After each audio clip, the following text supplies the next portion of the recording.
정당의 대표가 누구에게 보고를 받고 누구의 눈치를 보며 결정을 내리는지 드러나는 순간 그 정당의 실체는 더 이상 숨길 수 없게 됩니다. 최근 국민의힘에서 벌어지고 있는 일들은 단순한 노선 갈등이나 선거 전략 논쟁이 아닙니다. 한 명의 유튜버가 당대표에게 최후 통첩을 날리고 당 지도부가 그 요구에 사실상 답을 전하는 장면은 이 정당이 어디까지 무너졌는지를 상징적으로 보여줍니다. 이 사건은 국민의힘이 이미 정상적인 민주정당의 궤도를 이탈했음을 알리는 신호탄입니다. 지금 국민의힘은 스스로를 보수정당이라 부르고 있지만 실제 모습은 극단적 정치 세력과의 공생 위에서 유지되는 불안정한 권력 집단에 가깝습니다. 장동혁 대표와 김민수 최고위원을 중심으로 한 현 지도부는 원칙도 책임도 명확한 정치적 판단도 보여주지 못하고 있습니다. 대신 강성 보수 유튜버 정치에 끌려다니며 모호함이라는 이름의 회피를 선택하고 있습니다. 강성 보수 유튜버 전한길 씨의 발언은 결코 가볍게 넘길 수 없는 사안입니다. 그는 공개적으로 장동혁 대표에게 윤석열 전 대통령과 절연할 것인지 3일 안에 답하라고 요구했습니다. 이것은 단순한 지지자, 의견 표명이 아니라 정당 지도부를 향한 노골적인 압박이자 정치 개입입니다. 정상적인 민주정당이라면 즉각 선을 긋고 문제 삼았어야 할 사안입니다. 그러나 국민의힘 지도부는 침묵했습니다. 더 충격적인 것은 그 이후의 전개입니다. 전한길 씨의 주장에 따르면 장동혁 대표는 김민수 최고위원을 통해 윤석열 전 대통령과 선을 긋지 않겠다는 입장을 전달했습니다. 이 발언이 사실이 아니라면 당장 반박이 나와야 했습니다. 그러나 장동혁 대표는 직접 부인하지 않았고 당 차원의 공식 해명도 없었습니다. 이 침묵은 사실상 인정으로 받아들여질 수밖에 없습니다. 여기서 우리는 중요한 질문을 던져야 합니다. 국민의힘의 대표는 누구입니까? 국민과 당원입니까? 아니면 강성 유튜버입니까? 정당의 노선과 가치, 미래 전략이 외부 유튜버의 압박과 거래 속에서 조율된다면 그 정당은 이미 민주적 정당이 아닙니다. 장동혁 대표는 이 상황을 통제하지 못했을 뿐만 아니라 사실상 수용했습니다. 김민수 최고위원의 행보는 더욱 문제적입니다.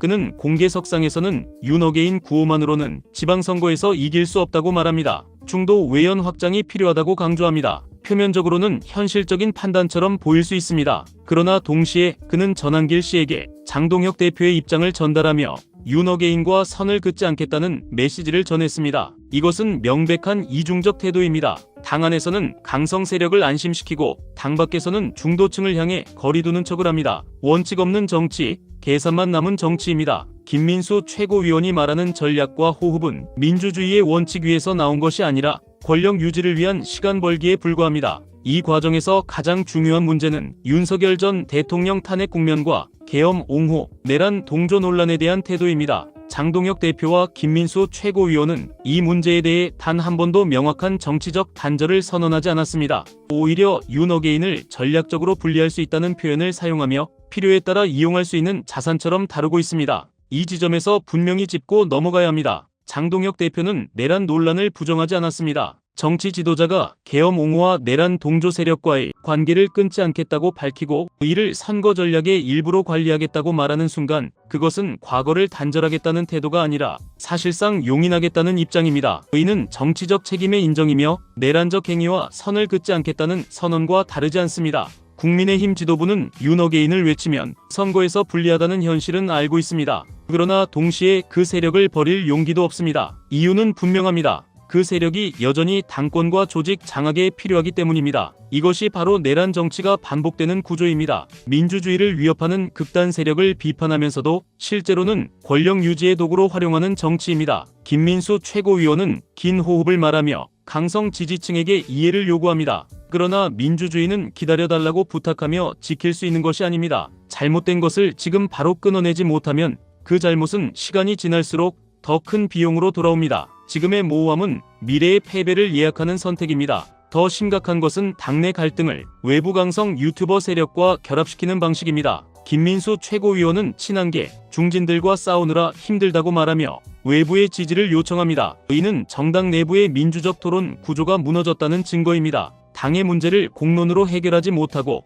외부 선동 세력을 끌어들여 내부 권력 투쟁에 활용하는 순간 정당은 민주주의의 기관이 아니라 정치적 동원 조직으로 변질됩니다. 국민의힘 내부에서도 비판은 이어지고 있습니다. 홍하 의원은 얼굴을 바꾸는 변검에 비유하며 지도부의 태도를 비판했습니다. 김용태 의원은 윤어게인 리더십으로는 어떤 선거에서도 필패라고 말했습니다. 이 발언들은 극단이 아니라 상식입니다. 그러나 문제는 이 상식이 지도부의 선택이 되지 못하고 있다는 점입니다. 장동혁 대표는 균형을 잡고 있는 것이 아닙니다. 이미 한쪽을 선택했습니다. 윤어게인 세력과 절연하지 않겠다는 입장을 전달했고 이를 부인하지 않았습니다. 중도를 말하면서 극단과의 단절을 거부하는 정치는 균형이 아니라 기만입니다. 이는 국민을 속이는 정치이며 동시에 민주주의를 약화시키는 행위입니다. 이런 정당이 지방선거에서 승리한다면 그것은 민주주의의 승리가 아닙니다. 오히려 극단 정치가 제도 정치 속으로 더 깊이 침투하는 결과가 될 뿐입니다. 법치와 헌정 질서를 말하면서 계엄과 내란 논란에 대해 명확히 선을 긋지 못하는 정당은 스스로 그 가치를 부정하고 있습니다. 이제 결론은 분명합니다.